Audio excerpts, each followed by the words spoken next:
इस कोडला मैदान में जो मेरे बेटे मंदारे जगदीश पांडोर को आदर्श मानते हैं, उनके पत्नी मार्ग पर चलने का जो अपना मन में उद्देश्य लेके चलते हैं, उन सभी से एक निवेदन है कि मैं आपका ज्यादा समय नहीं लूंगा कि 5 मिनट के लिए आप सभी बैठ जाएंगे। तो जगदीश जी की जो आत्मा होगी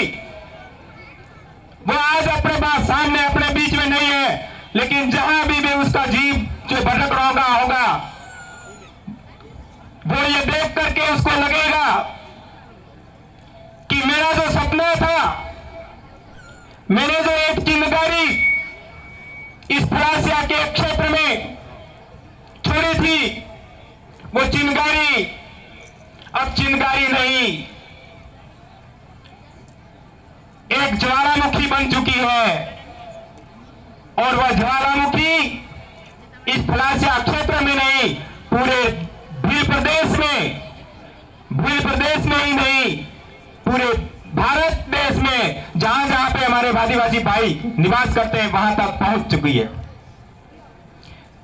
तो मैं निवेदन कर रहा था कि आप जहां पे भी हैं तो थोड़ा सा समय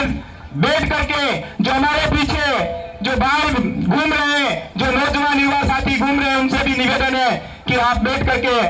कार्यक्रम को थोड़ा देखें और बहुत ही बढ़िया कार्यक्रम का आनंद लें। मैं सबसे पहले मंच पर हमारी जो महापुरुष हैं, जिन्होंने हमारे समाज के लिए, हमारे हक अधिकार के लिए, हमारे देश के कानून संविधान को बनाने के लिए अपना अहम भूमिका निभाई, उन महापुरुषों को नमन जोहार करता हूं। और सबसे पहले मैं बाबा साहेब अम्बेडकर को भी पुनः एक बार नमन करता हूं कि जिसकी बदौलत मैं आपके सामने इतना जोर से बोल रहा हूं। और उस बाबा साहेब की देन थी, उसी से मैं पढ़ा लिखाई किया, मैं टीचर बना और मेरे परिवार के बच्चों को पढ़ाया लिखाया। मेरे परिवार में,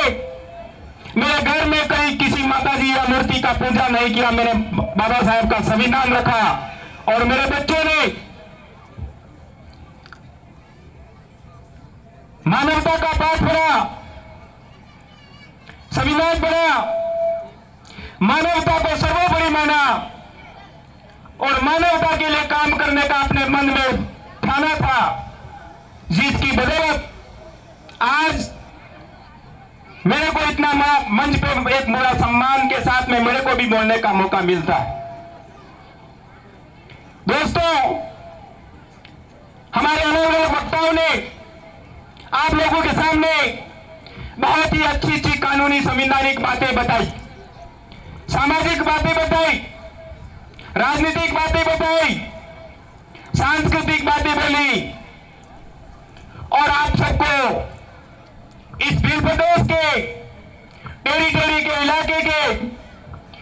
यानी इस इलाके में जो सभी जाति समुदाय के जो लोग रह रहे हैं, जगदीश भाई हमारे आदिवासियों अकेला हमारे आदिवासी का और मेरे परिवार का प्यारा नहीं था, इस पूरे मानव समुदाय के लिए उसने काम किया। मंदारा जगदीश पांडोर पूरी मानव जाति के लिए कल्याण, मानव जाति के कल्याण की बात सोच रखता था। वो हमारे अकेले आदिवासी समुदाय की सोच के लिए नहीं रखता था। तो मैं मंच पे आज आप सबके बीच में से ये ऐलान करना चाहता हूं, जो लोग हमें एक बात कहते हैं कि आदिवासी अलग पार्टी बना रहे हैं, अलग संगठन बना रहे हैं, अलग तरह से अलग अपना कोई ऐसा संगठन बना रहे हैं और अलग दिशा में जा रहे हैं। मैं इस मंच से आप सब सारे समुदाय से मैं एक निवेदन करना चाहता हूं, अपील करना चाहता हूं कि आप लोगों को हमारे आदिवासी समुदाय से नफरत करने की जरूरत नहीं है।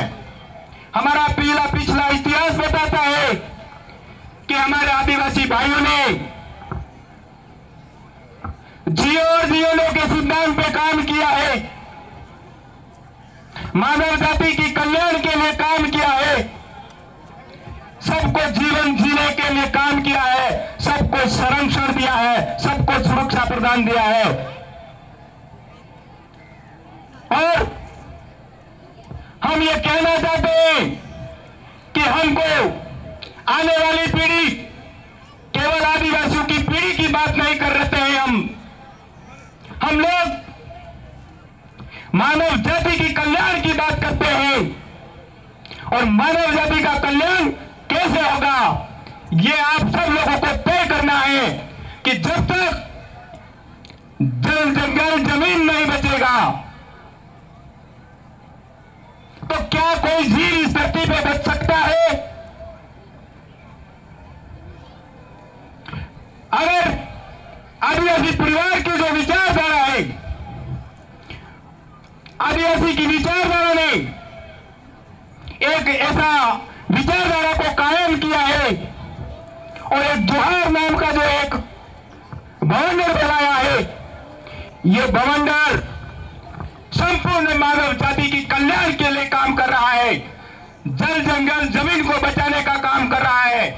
सबको साथ लेकर के चलने का काम कर रहा है। आदिवासी कौम ने कभी किसी दूसरी जाति पर, किसी समुदाय पर, किसी रजवाड़े पर, किसी विरोधी पर जबरदस्ती आक्रमण नहीं किया है, किसी को लूटा भी नहीं है। यह हमारा पिछला इतिहास गवाह है। हमारे लोगों ने जल जंगल जमीन बचाने के लिए कई महापुरुषों ने कई आंदोलन लड़े, हजारों लोगों ने हमारा बलिदान दिया। वो बलिदान हमारे समाज के लिए दिया, मानव जाति के लिए दिया। तो मैं इस मौके पर आपसे ये कहना चाहता हूं कि हमारा जो पिछला